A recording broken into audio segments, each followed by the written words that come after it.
Imposed 25% tariffs on Canadian goods, and that has some shoppers here thinking twice about what they buy at the grocery store and which brands they are supporting. Imagine waking up to the single most destabilizing consumer revolt the United States has ever faced. 5 million Canadians refusing to buy any food produced in the United States. This is not a rumor, not an exaggeration, but a scenario that analysts now consider entirely plausible as political hostility. A widening trade war and escalating tariffs push the relationship between the United States and Canada into unprecedented territory. Over the past several months, cross-border tensions have intensified. Tariff battles hardened public opinion. Viral incidents made many Canadians feel unwelcome in the United States. And the moment former President Donald Trump referred to Canada as the 51st state of the United States, what had been scattered frustration erupted into a coordinated national movement, a boycott that directly targets one of the most fragile pillars of the United States economy. Food is not just another export category. It is the backbone of United States agriculture, the industry that sends nearly 30 billion United States dollars in goods to Canada every year and relies on steady Canadian consumption to keep farms, factories, and entire rural communities alive. Remove even a small slice of that demand, and the structural integrity of the system begins to fail. This is a scenario, America's first industry to fall. If 5 million Canadians quit United States foods, could America collapse?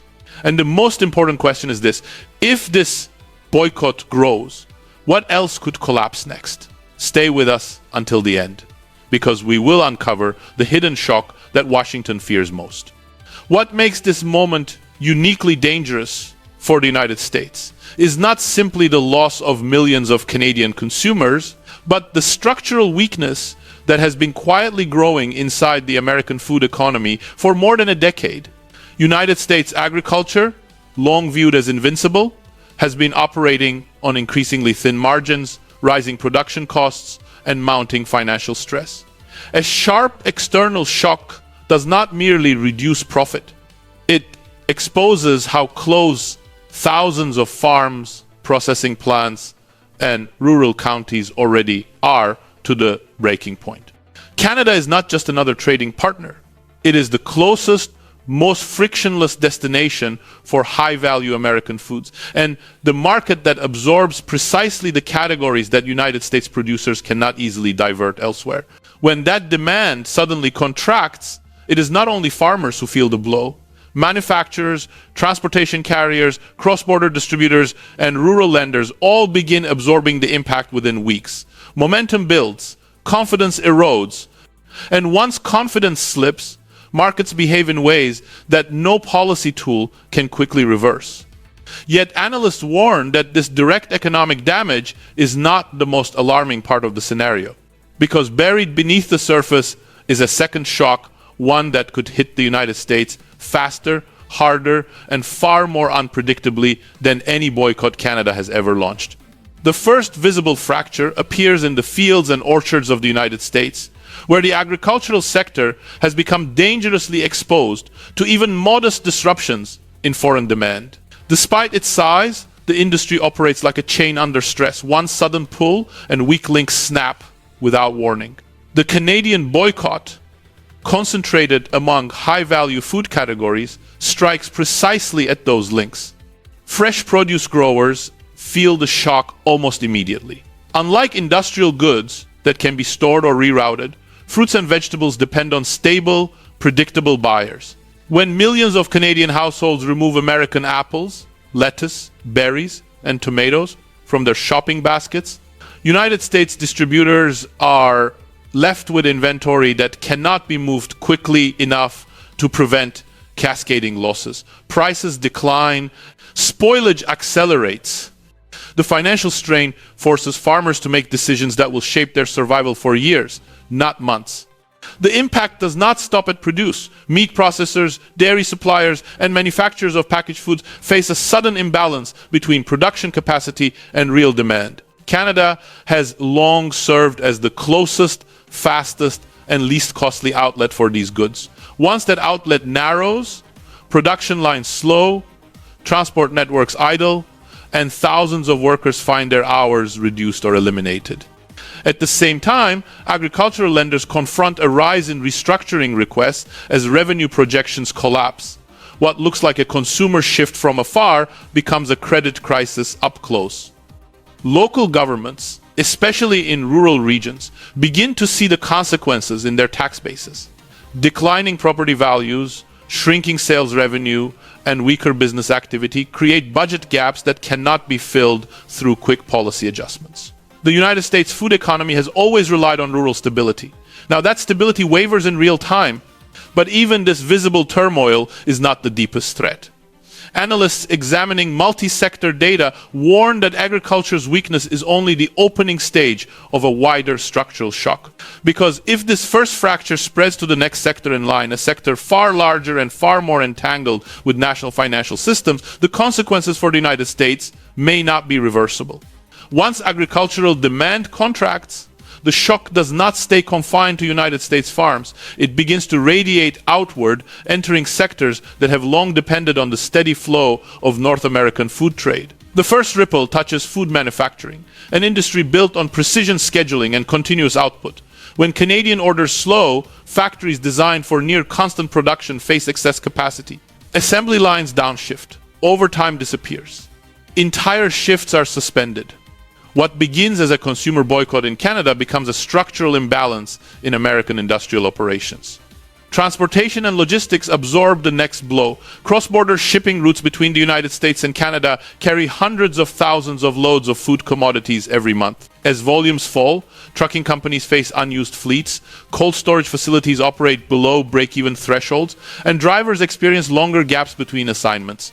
The supply chain that once functioned as one of the most efficient corridors in North America begins to show signs of instability. Financial exposure grows at the same pace. Banks that specialize in agricultural lending suddenly see clients missing projected earnings by wide margins. Credit lines once considered safe now require reevaluation. Some institutions begin quietly reassessing risk across their entire farm and food portfolios. Rural credit unions, already operating with narrow buffers, confront liquidity strains that spread anxiety through local business communities. Investors who track agribusiness stocks interpret these shifts as early indicators of deeper systemic weakness. Yet perhaps the most dangerous consequence is psychological. Business confidence is the silent engine of the United States economy. When confidence erodes, decisions change. Companies delay new investments, freeze hiring, and pull back from expansion plans. The Canadian boycott, though external in origin, becomes internal in effect, weakening the economic spine that supports rural and industrial America. Still, analysts stress that this second wave remains only part of the threat. The truly destabilizing impact emerges when political forces seize the moment, transforming an economic shock into a national confrontation with consequences that may extend far beyond trade. Because once this crisis enters the political arena, the United States faces a third wave, one that no model can fully predict and no administration can easily contain. As the economic damage intensifies, a second pattern emerges inside the United States, one that policymakers have long feared but never prepared for. Rural communities, already strained by years of income stagnation and climate pressure, begin showing signs of rapid deterioration. The loss of Canadian demand does not merely weaken local economies. It destabilizes the social fabric that rural America depends on for cohesion. Job losses in agriculture and food manufacturing ripple into schools, clinics, and county services that rely heavily on local tax revenue. When major employers cut production, the effect is immediate: fewer payrolls, lower sales tax collections, and shrinking property values.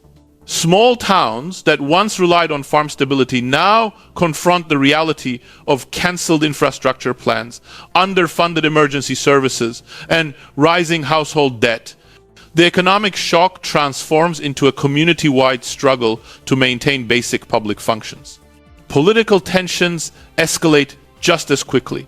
In regions where agriculture forms the backbone of cultural identity, the boycott is interpreted not only as an economic threat, but as a direct insult. Residents question why an allied nation like Canada would sever ties so abruptly and whether leaders in Washington failed to protect them. As dissatisfaction spreads, congressional representatives face mounting pressure for retaliation, demanding new tariffs, aggressive diplomatic measures, or emergency bailouts. Each of these choices carries consequences that widen the divide between the United States and Canada. At the same time, misinformation floods social networks. Rumors of foreign manipulation, long-term conspiracies, or hidden political agendas gain traction among communities searching for answers. These narratives deepen polarization and complicate any government attempt to stabilize public sentiment. The Canadian boycott, once dismissed as symbolic, evolves into a catalyst for domestic unrest. This internal strain raises a question that policymakers rarely speak aloud. If a targeted economic shock from a close ally can erode local stability this quickly, how would the United States respond to a coordinated action by multiple nations at once? Because analysts warn that the next wave of consequences may not come from inside America or from Canada, but from countries watching this crisis unfold and preparing to make their own moves. Beyond the borders of North America, governments and financial institutions track the unfolding crisis with growing concern. The Canadian boycott exposes something that international observers have quietly suspected for years. The economic power of the United States is more vulnerable to targeted consumer action than Washington publicly acknowledges. For allies and competitors alike, this moment becomes a case study in how a single political misstep can destabilize a major pillar of the American economy. Trade partners in Europe and Asia begin reassessing their own leverage. Some explore opportunities to expand agricultural exports to Canada, filling the vacuum left by United States suppliers. Others evaluate whether similar consumer movements within their borders could be used to influence United States policy decisions in future disputes. The idea that a middle power nation can inflict meaningful economic pressure without military or diplomatic escalation reshapes strategic thinking across multiple regions. Financial markets react in subtle but unmistakable ways. Analysts observe early signs of risk revaluation around industries that depend heavily on cross-border food trade. Investors with large positions in agribusiness, logistics, and rural banking begin hedging against longer-term instability, anticipating that the boycott may signal a deeper shift in North American trade dynamics. Even modest adjustments in global portfolios send a message: confidence in the predictability of United States trade relationships is no longer absolute. Meanwhile, nations that have long challenged United States influence see an opening. If a close ally like Canada can trigger measurable instability, what might coordinated actions by larger blocs achieve? Policymakers in rival nations quietly study the mechanisms of the boycott, examining how political sentiment, consumer behavior, and international supply chains intersect to create vulnerabilities inside the American system. The lesson is clear. Economic influence in the 21st century may depend less on military strength and more on the ability to mobilize public opinion across borders. This global appraisal produces a troubling realization for Washington. The boycott is no longer just a dispute between neighbors. It has become a signal to the world that the United States can be pressured in ways it has not fully understood or anticipated. And as foreign governments analyze this moment, a more unsettling possibility emerges. The next shock to the United States economy may not come from an ally at all, but from a rival ready to test how far this vulnerability truly extends. If the Canadian boycott persists, the United States faces a trajectory that extends far beyond lost food exports. The first long-term consequence is a realignment of supply chains. Once Canadian retailers reconfigure sourcing toward Europe, Latin America, or domestic suppliers, those new relationships tend to persist. Even if diplomatic tensions ease, the market share lost by the United States may never fully return. This pattern has been repeated in past global trade disputes. Once retailers and distributors adapt, they rarely revert. The second consequence is the erosion of bargaining power. For decades, Washington has relied on its agricultural strength to anchor trade negotiations, project stability, and support rural regions. If United States agriculture is weakened, Washington loses a key tool of economic diplomacy. A country that cannot guarantee stable export demand from its closest ally inevitably carries less influence in wider global negotiations. Third, long-term instability in rural economies introduces strategic risks inside the United States itself. When communities endure sustained job losses, declining tax revenue, and shrinking services, social fragmentation accelerates. Economic distress has historically been linked to political radicalization, policy paralysis, and intensified internal divisions. A boycott originating in Canada could therefore destabilize the domestic political balance in ways that extend far beyond economics. The fourth structural risk concerns financial markets. If lenders determine that rural credit portfolios have become fundamentally riskier, capital flows may shift permanently away from agriculture and related industries. This reallocation would weaken the very sectors that underpin national food security, leaving the United States more dependent on imports and more exposed to foreign supply disruptions. Yet analysts argue that even this grim trajectory does not represent the full scale of danger, because the most decisive turning point may occur not in markets or farms, but in the strategic recalculations of nations watching how the United States responds to its closest ally, defying it so openly. There remains a second path, though narrow, and increasingly difficult to pursue. The first step is diplomatic recalibration. Restoring trust with Canada would require Washington to publicly reaffirm respect for Canadian sovereignty, address the rhetoric that triggered the backlash, and initiate structured negotiations to reduce tariff pressure.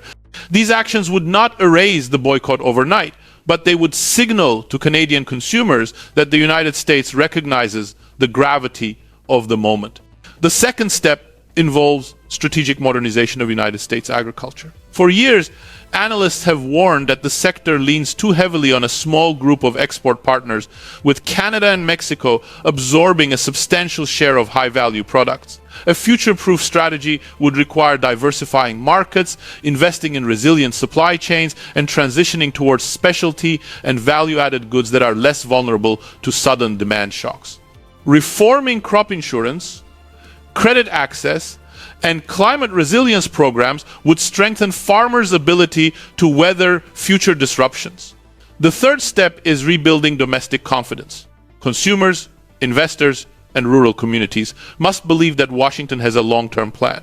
Without confidence, even the best policies fail to take hold. Policymakers must therefore communicate clearly, act consistently, and avoid the contradictory signals that deepened earlier trade conflicts.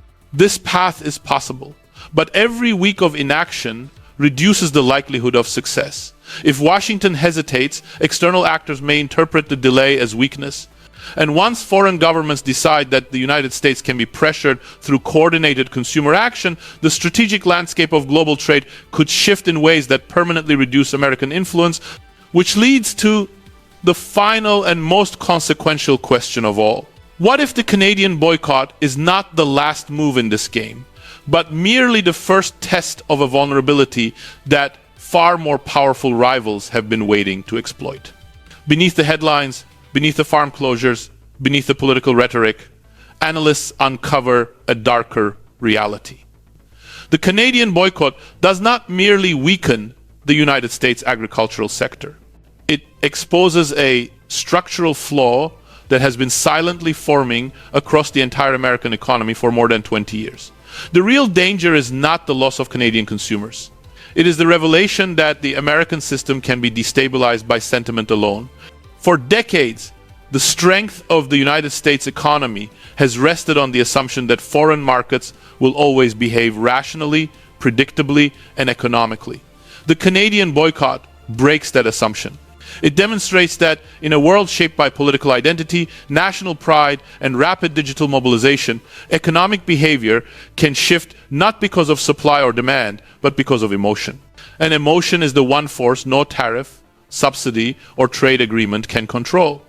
This shift terrifies economists far more than any single trade conflict. If a relatively small portion of a friendly nation's population can trigger measurable instability, what might happen if similar movements take hold in multiple countries at once? What if consumers in Europe decide to boycott select United States technology products? What if Southeast Asian buyers reduce orders of American machinery? What if South American partners shift away from United States grains and meats to avoid political backlash inside their own borders? Individually, each change would appear manageable. Collectively, they could undermine the bedrock assumption that the United States economy is shielded by its global reach. The Canadian boycott shows that this shield may no longer be impervious. But even this revelation is not the ultimate twist, because the most alarming insight emerging from global analysis is that the first vulnerability exposed is not agricultural and not even economic, it is strategic. Once foreign governments recognize that American stability can be shaken through consumer action and targeted pressure, the geopolitical landscape begins to shift. Nations that once hesitated to confront the United States directly now see a method of influence that does not require military power, diplomatic confrontation, or large-scale economic retaliation. Instead, it relies on coordinated public sentiment and the strategic manipulation of consumer markets. Rival nations, especially those engaged in long-standing disagreements with Washington, start examining the Canadian boycott as a blueprint. They study how quickly public anger can become economic leverage, how a simple political remark can ignite mass behavior, and how interlinked supply chains magnify the effects of even a partial withdrawal. Intelligence agencies begin quietly modeling scenarios in which multiple regions test American resilience simultaneously. At the same time, allied nations reconsider their dependence on United States exports, not out of hostility, but out of caution. If political instability inside the United States can disrupt trade, then diversifying away from American suppliers becomes a matter of national risk management. Each shift may appear small, but in aggregate they signal a global recalibration of how countries position themselves relative to Washington. Financial institutions notice the trend before politicians do. Analysts in major capital centers begin writing internal memos warning that the Canadian boycott could mark the beginning of a new era, an era in which the United States no longer controls the tempo of global economic relationships. In this emerging environment, even minor diplomatic missteps carry potentially major economic consequences. Power becomes more diffused, influence becomes more conditional, predictability evaporates, and this leads to the twist that anchors the entire crisis. What the world is witnessing may not be a temporary disruption, but the opening chapter of a structural shift in which the United States must fight to maintain the dominance it once assumed was permanent.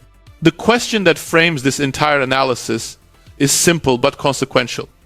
If 5 million Canadians refuse to buy food from the United States, which American industry collapses first? And could this trigger a wider national failure? The answer, based on economic modeling and historical precedent, is this. The United States would not collapse as a whole, but the agricultural sector would face the most immediate and severe destabilization. This instability would then radiate outward, weakening food manufacturing, logistics, rural finance, and eventually the political cohesion that supports national economic planning. Collapse is not a single moment. It is an accumulation of shocks that erode confidence, undermine institutions, and expose vulnerabilities. The Canadian boycott demonstrates exactly how such a chain of events could begin. It shows that even a partial withdrawal by a close ally can shake the foundation of the American economy and reveal a fragility that most policymakers have long underestimated.